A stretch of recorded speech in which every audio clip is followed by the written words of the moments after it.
Everyone, welcome to a new topic called exception handling. हम लोगों ने पिछले सेशन में देखा था कि फंक्शंस कैसे आपके प्रोग्राम को रीडेबल बनाते हैं। हम लोगों ने syntax and couple of examples भी देखे। In this topic we are going to cover exception handling in Python. कैसे अगर आपके प्रोग्राम में एरर्स आते हैं तो कैसे आप अपने प्रोग्राम को सेव कर सकते हो। सो वेरियस सिंटैक्स हम लोग देखेंगे, एग्जाम्पल्स देखेंगे, how you can use in your own program. And if you are new to the channel, if you do not already know me, my name is Akash. I'm currently working as an AI engineer. So basically, I work with LLMs and create solutions out of that. Previously, I worked with another software company as a natural language processing. In at any point of time, अगर आपको लग रहा है कि थोड़ी concepts difficult हो रहे हैं, please feel free to comment under any of my videos because I was a self-taught programmer and I wish I can make things easier for you as well. So let's not waste any more time and quickly get into it. So why exception handling and why do we even need it? So let's try to understand it this way.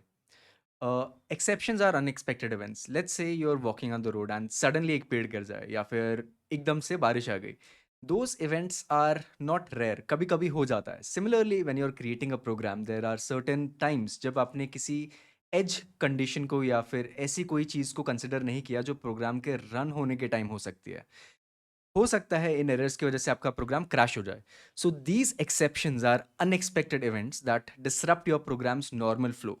For example, अगर आप एक integer को zero से divide कर दो या फिर एक फाइल मिसिंग है, during those times your program is not wrong, it is just erroring out because you forgot to handle those errors. But ये चीज़ें रियल वर्ल्ड में कैसे इम्पैक्ट करती हैं? Let's imagine you are going to an ATM store, आपने अपना card डाला but आपने गलत पिन डाल दिया. अगर उस एटीएम में जो सॉफ्टवेयर चल रहा है उसमें एरर हैंडलिंग नहीं है, एक्सेप्शन हैंडलिंग नहीं है, तो सडनली वो एटीएम क्रैश हो जाएगा. You will not be able to enter the pin another time. Similarly there are other apps, other websites, जब आपको एक एरर को अच्छे से ग्रेसफुली हैंडल करना होता है. व्हाट इट मीन्स है, जब भी आप अपना प्रोग्राम क्रिएट करो, मेक श्योर कि आप जो भी एरर्स एक्सपेक्ट कर रहे हो उनसे रिलेटेड कोई भी लॉग लाइन या फिर एक आउटपुट, यूजर फ्रेंडली आउटपुट आप डाल सकते हो ताकि यूजर को पता हो कि ओके ये एरर आ रहा है. Let's imagine this program जहाँ पर you are asking the user to enter their marks and it will print the percentage. So we all know कि जो marks होंगे ये integer format में ही होने चाहिए, right? Let's imagine a user has entered ABC. Now we know कि ये जो चीज़ है ये valid नहीं है. So what exception handling does is, instead of crashing your program, it will give an output to the user, please enter a valid number. So there is no crash, there is no red error, and this is known as exception handling. So what is exception handling? Let's imagine it this way. किसी भी programme में दो type of errors आ सकते हैं. One is the syntax error, which means आपका जो code है उसमें कुछ एरर आ सकता है. आपने इनकम्प्लीट पैरेंथेसिस दिया है या फिर आपने जो टैब्स हैं, स्पेसिंग है, वो गलत दिया है, या फिर आपने इनकम्प्लीट प्रोग्राम लिखा है जो कंपाइल ही नहीं होगा. And the second type of errors are runtime exceptions, which happen when you try to run the program. Uh, for example, you are trying to divide by zero and the program doesn't know how to handle it. So उस time पे आपको run time exception आएगा. इसका simple example है, यहाँ पर जो print hello है यहाँ पर ब्रैकेट मिसिंग है. यहाँ पर जो रन टाइम एरर आ रहा है वहाँ पर हम लोग जीरो से डिवाइड कर रहे हैं, तो यहाँ पर भी एक एरर आने वाला है. But this is only going to be seen when your program runs. So this is why it's known as a run time error. So, what exactly is an exception? An exception is an anomalous or unexpected event. Completely unexpected होता है जो कभी कभी programmers भूल जाते हैं consider करना, which occurs during run time. When you run the program, during that time वो एरर आता है एंड आपका जो प्रोग्राम का नॉर्मल फ्लो है वो एग्जीक्यूट नहीं हो पाएगा एंड आपका जो प्रोग्राम है वो क्रैश हो सकता है. So it is not a syntax error. There are two types of error. Syntax error होता है जो प्रोग्राम के सिंटैक्स में आप गलती करते हो, and second type of error is run time error, जो तभी पता चलता है जब प्रोग्राम एग्जीक्यूट हो. If unhandled, if you are not handling these run time errors properly, तो आपका जो प्रोग्राम है वो क्रैश आउट हो जाएगा, just like the ATM machine. So every syntax error is an exception, but every exception is not a syntax error. What does that mean? Exception का मतलब होता है एरर और अनएक्सपेक्टेड इवेंट. सो syntax unexpected होता है कभी कभी, but each exception is not a syntax error because exception can also happen during runtime. और अगर रन टाइम के रन टाइम तभी पहुंच सकते हो जब आपका प्रोग्राम कंपाइल कर रहा है, उस टाइम पे वो सिंटैक्स एरर नहीं होगा. So let's take an example. We have seen कि जब भी आपका प्रोग्राम रन करता है, it always runs from the main block और the statement which starts from the beginning. So in this program you are trying to call function A, but function A के अंदर zero से division हो रहा है and Python program doesn't know how to handle that. So आपका जो पूरा programme है वो एरर आउट हो जाएगा because of the zero division error. So there are various types of exception which happen during the runtime. First of all, there can be resource errors. Let's say आपकी जो hard disk है, आप कुछ नई चीज़ download कर रहे हो. As soon as you start downloading the movie or downloading the image, suddenly आपका hard disk में error आ सकता है, which is probably because it's full. या फिर आपका इंटरनेट जो है वो क्रैश हो गया, आपका वाईफाई बंद हो गया, तो नेटवर्क अनअवेलेबल हो सकता है. There are other types of run time errors, that's say library error. आप एक लाइब्रेरी यूज़ कर रहे हो जिसको आपने इम्पोर्ट ही नहीं किया है. और arithmetic errors like dividing by zero, और इनपुट और आउटपुट एरर्स जैसे हम लोगों ने देखा, इंस्टेड ऑफ इंटीजर यूजर ने एबीसी या फिर टेक्स्ट डाल दिया है. So all these are common exceptions which happen during the run time. So how does exception handling work? How we can safeguard our programs from crashing? So there are three steps. Firstly, you use a try block. कोई भी risky code है जो आपको लग रहा है कि इसमें एज केसेस हो सकता है प्रोग्राम क्रैश हो जाए, तो उसको हम लोग लिखते हैं एक ट्राई ब्लॉक में. Once you have written the try block, you have written down your entire syntax. The second block is called the raise block. By chance अगर कोई भी exception आता है तो वो exception raise होगा. It is going to throw an exception and catch it. So catching का मतलब होता है it handles the error in a graceful format. For example, आप इसमें एक log statement डाल सकते हो which can be seen by the developers only. Or you can also add a user message. User को आप बता सकते हो okay, because of this reason the program is not being executed, but it also means कि आपका जो programme है वो क्रैश आउट नहीं होगा. तो हम लोग एक बार डिस्क्रिप्शन देखते हैं. Unexpected error eight run time means exception. Run time पे जो एरर्स आते हैं उसको हम लोग बोलते हैं एक्सेप्शन. और रिस्की कोड जिसकी वजह से एरर आ सकता है वो हम लोग हमेशा ट्राई ब्लॉक के अंदर लिखते हैं. जब कोई भी एरर आने वाला होता है, फॉर एग्जाम्पल आपने जीरो से डिवाइड किया, तो उस एरर को हम लोग कहते हैं कि एरर थ्रो हुआ और एरर रेज हुआ. फॉर एग्जाम्पल अगर आपके पास एक इंस्टाग्राम पे नोटिफिकेशन आ रहा है, you can also say that Instagram is throwing you a notification और raising a notification to you. Similarly जब भी एक्सेप्शन आता है तो you can raise an error और throw the error. Both mean the same. Then comes the part where you try to gracefully, beautifully try to handle the exception ताकि आपका जो programme है वो क्रैश ना हो. It is known as catching. Catching happens in the except block. ठीक है, so let's look at the try and except block and see how your program can be made a bit better by using this. So this is the syntax. जहाँ पर आपके पास एक try block होता है. Try block के अंदर आप वो कोड लिखते हो जो आपको लग रहा है थोड़ा रिस्की है. एंड एक्सेप्ट के अंदर आप वो चीज़ लिखते हो what should happen if a error arises. Is it a user friendly message, are you trying to log it for the developer और maybe doing something else. Let's take an example of a zero division error जहाँ पर हम लोग किसी भी integer को zero से divide करते हैं तो क्या होता है.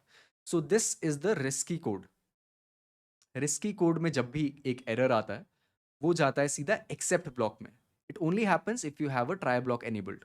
सो एक्सेप्ट ब्लॉक के अंदर जाने के बाद it will print something or do anything that you would like, and then it continues with the program. So which means कि यहाँ पर अगर आप try और accept अगर नहीं लिखते तो प्रोग्राम यहाँ पर ही क्रैश हो जाता.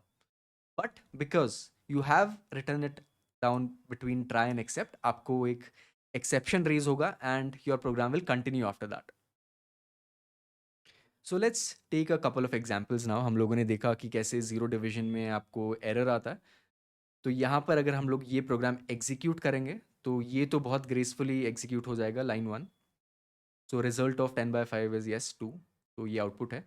सेकेंड टाइम में जब प्रोग्राम जाएगा what happens, you are trying to divide by zero, so this will try to throw an error. So this line throws an error and this block, except block, catches the error and then prints it message. Next example of type conversion. Type conversion में जब आप expected input से different data type देते हो. For example अगर आप एक text block को इंटीजर में कन्वर्ट कर रहे हो, फॉर एग्जाम्पल आपको परसेंटेज कैलकुलेट करना है बट आपने टेक्स्ट डाल दिया, so that is like type conversion. So यहाँ पर क्या हो रहा है प्रोग्राम में, you are trying to convert this text into integer but this is not possible. what could have been possible if you just say int, but आपने text format में 12 लिखा है, so this is possible, but this is going to throw an error. So if you are using try block and writing your risky statements within this, any error will be caught by the except block, and it will print error converting this to a number. And this is a very user friendly message. Somewhere you can also write like logger.log or something like that. So this is for developer purpose. जब आप बड़े programs create करते हो, आप एक logging approach use करते हो, ताकि ये जो statements है ये सिर्फ developer देख पाए backend पे. Okay, so let's see some of the built-in error types, built-in exceptions which Python provides. Python has a name for every common error so that you don't have to remember कि ये error आ सकते हैं. Python already वो out of the box देता है. So these are the most important built-in errors or exceptions that can happen. First is zero division error, as the name suggests. Value error, जब आप गलत value दे रहे हो, integer expected है but आप text दे रहे हो. टाइप एरर होता है. नेम एरर, जब आपका फंक्शन या वेरिएबल नेम ठीक से डिफाइन ना हो. इंडेक्स एरर, जब आप एक लिस्ट यूज़ कर रहे हो. For example you have a list L which is 1 2 and 3, but you try to say L at 4, यहाँ पर फोर्थ इंडेक्स तो है ही नहीं, तो आपको इंडेक्स एरर आ जाएगा. देन की error happens in dictionaries. Import error, जब आपने लाइब्रेरी को इम्पोर्ट नहीं किया जो आप यूज़ कर रहे हो. File not found happens when file is not uploaded. Overflow error, जब रिजल्ट बहुत ही ज़्यादा बड़ा होता है. एंड कीबोर्ड इंटरप्ट, जब आप कंट्रोल सी दबाते हो. So these are the all built in exceptions that Python provides out of the box. ये थोड़े एग्जाम्पल सॉल्व करते हैं सो दैट यू अंडरस्टैंड कि ओके ये टाइप ऑफ एरर तब आता है. So let's say this is the statement. User is inputting something. User ने input किया k, and the program is trying to convert it into int. So this will throw a value error because the user is entering an incorrect value. It is expecting int type, not int type, but at least it should look like a number, right? But it is an alphabet. So ये convert नहीं कर पाएगा and value error throw करेगा. Zero division error हम लोग देख चुके हैं. जब हम लोग रेंज लेंगे तो ये जो लिस्ट बनेगा दैट दिस विल फ्रॉम 0 1 2 3 4 तक, and the first value of A is 0, and first iteration में ही जीरो डिविजन एरर आ जाएगा. Import my module, may be आपने माई मॉड्यूल को डिफाइन नहीं किया, इंस्टॉल नहीं किया, तो इम्पोर्ट एरर आ सकता है. जब आप गलत नेम्स यूज़ करते हो वेरिएबल्स के, फॉर एग्जांपल यहाँ पर स्मॉल एक्स है जिसमें आपने 8 स्टोर किया है, बट आप प्रिंट कैपिटल एक्स कर रहे हो, so Python will raise a name error because this name does not exist. Then you have the index error as I explained earlier. Okay, so catching a specific exception. Sometimes what happens is you already know कि इस program में ये error तो आ ही सकता है. सो उस time आप specifically mention करते हो कि अगर एक टाइप का एरर आया तो मुझे सिर्फ यही चीज़ करनी है. लेट्स से हम लोग सिमिलर एग्जाम्पल लेते हैं. Result of 10/5 is 2, but this time we are not just saying except, we are saying except zero division error as E. So इस स्टेटमेंट का मतलब क्या हुआ? एक्सेप्ट जीरो डिविजन एरर अगर आता है तो हम लोग ये प्रिंट करेंगे. एज ई का मतलब है जीरो डिविजन एरर को हम लोग कर रहे हैं equals to E, so that जब नेक्स्ट टाइम हम लोग वो एरर को प्रिंट कर रहे हैं तो we don't have to use the entire name. Zero division error बहुत लंबा लिखना पड़ेगा तो वो नहीं लिखना होता है कभी कभी प्रोग्रामर्स को, so they just replace it with a smaller alphabet. So only during this time, जब भी यूजर और जब भी कोड जीरो से डिवाइड करेगा तभी एक्सेप्शन रेज होगा. So this helps the developer give a more specific message to the user. हो सकता है अगर कुछ डिफरेंट टाइप ऑफ एरर है तो यूजर को कुछ और मैसेज जाना चाहिए. सो दिस मीन्स कि आपका जो एरर्स हैं आप उसको डिवाइड कर सकते हो कि कौन कौन से स्पेसिफिक एरर्स अराइज हो रहे हैं. Let's move on to how we can like expand this further, scale this further, क्योंकि ज़रूरी नहीं है कि सिर्फ एक एरर आएगा. हो सकता है मल्टीपल एरर्स हो सकते हैं, डिफरेंट टाइप्स ऑफ एरर्स हो सकते हैं. सो उस टाइम पे आपका सिंटैक्स जो है वो ऐसा दिखता है. सो डेफिनेटली आप ट्राई ब्लॉक में ही लिखोगे कोई भी रिस्की कोड, एंड उसके बाद आप लिखोगे एक्सेप्ट. एक्सेप्ट में हो सकता है आपको ऑलरेडी पता है डिवीजन बाय ज़ीरो एरर हो सकता है, या फिर वैल्यू एरर हो सकता है, या फिर अगर आपको नहीं पता है कि कौन सा एरर आने वाला है तो आप उसको खाली छोड़ सकते हो. And after everything you can also have the else block. So let's see what happens. Except block जो है वो सिर्फ specific exceptions को handle करता है. जहाँ पर आपने नेम दिया हुआ है which is this and this. A bare except, bare मतलब it does not have anything with it, it is just bare. So it will handle all the rest of the exceptions. Else block तभी run होता है जब कोई भी error raise ना हो. For example अगर आपके कोड में कोई भी एरर नहीं आया, कोई भी एक्सेप्शन नहीं आया रन टाइम पे, तो एल्स ब्लॉक डेफिनेटली एग्जीक्यूट होगा. अगर यहाँ पर कोई भी एक्सेप्शन आ जाएगा तो वो एक्सेप्शन यहाँ पर आके खत्म हो जाएगा and else block will not be executed. So I hope it was understandable. Let's take an example. यहाँ पर एक फाइल रीड कर रहे हो आप. फाइल का नाम है my file dot T X T, text based file है. You trying to open it. Then you are trying to read the contents of the file. So my line में आप स्टोर कर रहे हो सारा कंटेंट. यहाँ पर my file dot read line. So ये सारे फंक्शंस होते हैं जिससे आप फाइल्स को रीड कर पाओगे. If you don't know, try to read it up, आपके बुक में दिया होगा ये. And then you are trying to do something like, किसी भी टेक्स्ट में अगर आपके पास लीडिंग स्पेसेस हैं या फिर सफिक्स में स्पेसेस हैं, तो आपको उन्हें हटाना है. तो उस चीज़ के लिए आप स्ट्रिप कर सकते हो. And then you are trying to find out if the content which you extracted from the file, you're trying to convert it into an integer. तो ये जो conversion हो रहा है वो int से हो रहा है. And then you try to find the value 101 divided by my int. So let's look at it a bit from the bird's eye view. Let's say आपकी फाइल के अंदर आपने लिखा है 43 but in a text based format और may be 43 space. सो क्या होगा इस प्रोग्राम में? यहाँ पर माई फाइल रीड होगा, माई लाइन में आपका आएगा 43 and then this will try to convert the 43 into integer जो हो जाएगा 43 and your program will be executed because 43 is an integer and no error will be raised. But let's imagine if you are using abc. So abc में यहाँ पर आपको error आने वाला है और लेट्स से आपकी जो फाइल है ये एग्जिस्ट नहीं करती है, तो यहाँ पर तो आपको फाइल वाला एरर आएगा कि your file does not exist.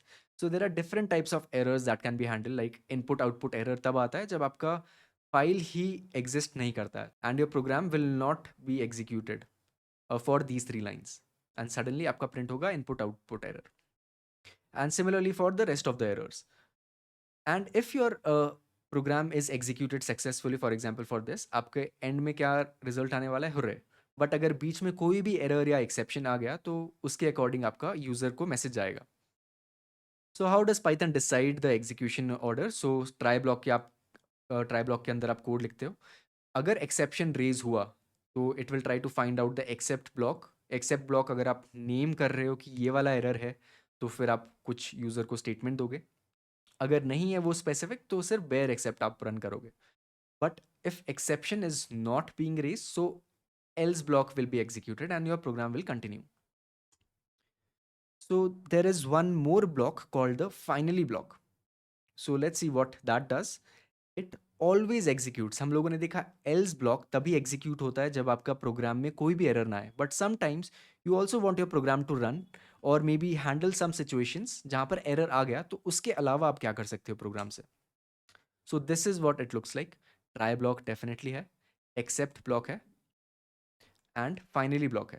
So this block will run no matter exception is raised or not raised.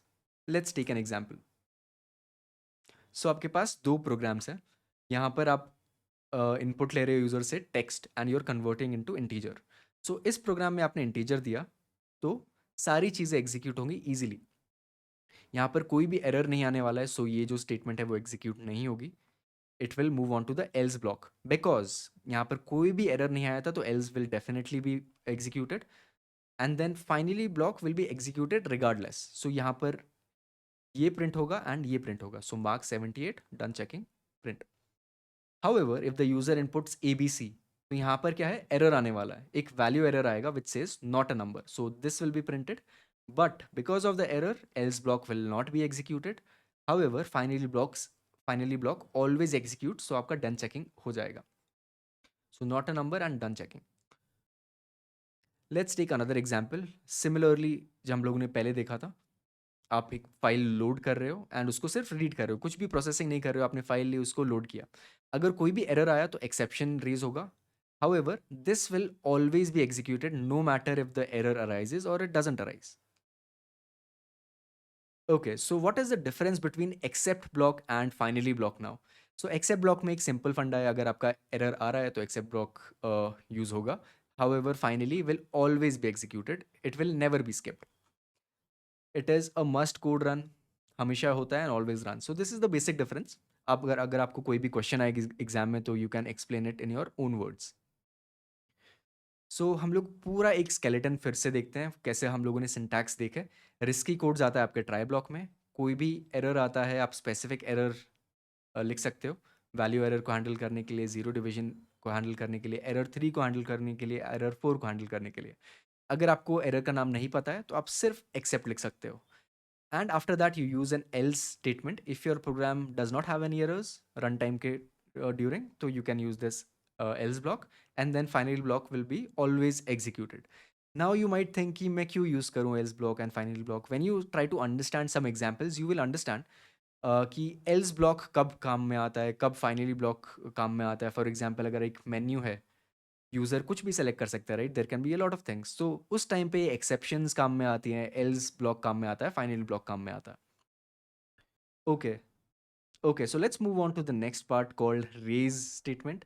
So you can force an exception to. Till now हम लोगों ने क्या देखा कि जब एक्सेप्शन आ रहा है या फिर कोई भी एरर आ रहा है तो हम सिर्फ वही एरर ले रहे हैं जो प्रोग्राम एग्जीक्यूट नहीं कर पाया. For example divide by zero और maybe file not present. But sometimes you want to create your own custom errors. For example, let's say एक voting machine है, voting machine के अंदर एक program है which asks the user for his age, and if age is less than 18 you can create this as a new error. आप अपना ही error create कर सकते हो सो दैट यू नो कि ओके ये वाला एरर आया. जब डेवलपर डीबग करेगा, जब डेवलपर ट्राई टू अंडरस्टैंड करेगा कि प्रोग्राम में क्या एग्जीक्यूट हुआ, तो he will see this new type of error that the developer created. So this is useful when the developer wants to enforce their own rules. ये कैसे use होता है? रेज फिर एक्सेप्शन नेम एंड आप अपना custom message लिख सकते हो. So let's take an example. So let's see what this code is doing. एक ए इनपुट ले रहा है एंड एक बी इनपुट ले रहा है. So enter numerator, enter denominator. So probably it is trying to understand कि what the denominator is zero और not. So let's say user ने इनपुट किया 10. 10 by zero is not possible. Now if you see यहाँ पर जो zero division error है, पहुंचने के पहले ही आपने अपना खुद का एक कस्टम एरर क्रिएट कर दिया है. If you did not right this, अगर आपने ये स्टेटमेंट नहीं लिखी होती यहाँ पर ये दो लाइंस, तो डेफिनेटली यहाँ पर आके एक्सेप्ट ब्लॉक में जाता. But right now you are creating your own custom error message in case B is zero. So this is the usefulness of raising your own exceptions. कभी कभी एटीएम मशीन में अगर user का pin incorrect है, सो programme doesn't no 1234 and 1342 both are integers, right? But ATM machine में आपको ये check करना पड़ेगा if the pin is equal to real pin, if input pin is equal to real pin. If not, then you can raise your own custom error. So this is the usefulness of raising an exception. Then comes another statement called the assert statement. So assert statement एक debugging tool है. It tries to assert or it tries to force something. Assert का मतलब होता है force. So if the condition is true, nothing happens and program continues. But अगर आपका जो assertion है और कंडीशन में वो गलत आ रहा है या फॉल्स आ रहा है, then you can throw an error message. So let's take an example if you are finding this a bit confusing. एक आप न्यूमरेटर इनपुट ले रहे हो, एक डिनोमिनेटर इनपुट ले रहे हो, and then you are trying to assert that d should not be equal to zero. Exclamation means not. So you are trying to assert कि ये जो चीज़ है ये कभी नहीं होनी चाहिए. But if this happens, if this is true, let's take an example for this, 10 or 0. If this is true, is it? It's not true. So denominator must not be 0 आएगा. But let's say if I just say 10 here, so this is going to be true. फिर आपका जो next statement है वो print हो जाएगा. So assert statement is like you are checking something to be true. And if it is not true, then you can raise an exception or you can print a message. So raise versus assert में क्या difference हुआ? Raise आप तब use करते हो जब आप एक custom error create कर रहे हो. Whereas assert तब आप use करते हो जब आपको एक स्पेसिफिक कंडीशन को ट्रू रखना है. अगर वो कंडीशन ट्रू नहीं हुई तब आपको एक स्पेसिफिक मैसेज प्रिंट आउट करना है.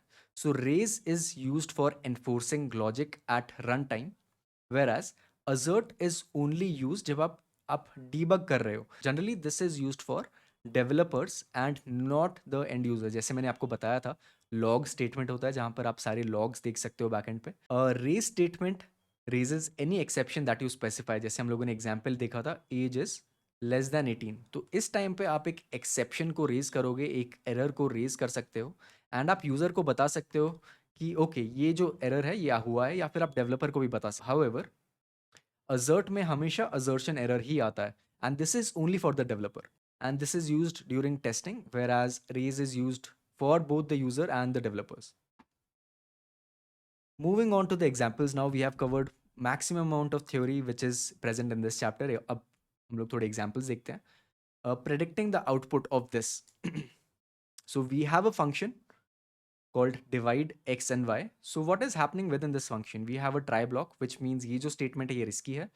एक exception raise हो रहा है called zero division error. अगर यहाँ पर zero division error आया, so the program will print this. अगर error नहीं आया, तो program will print this. And this statement will always execute. So what does each call print? So simple है, 2 division by 1. Is there going to be an error? कोई भी error आने वाला है? No.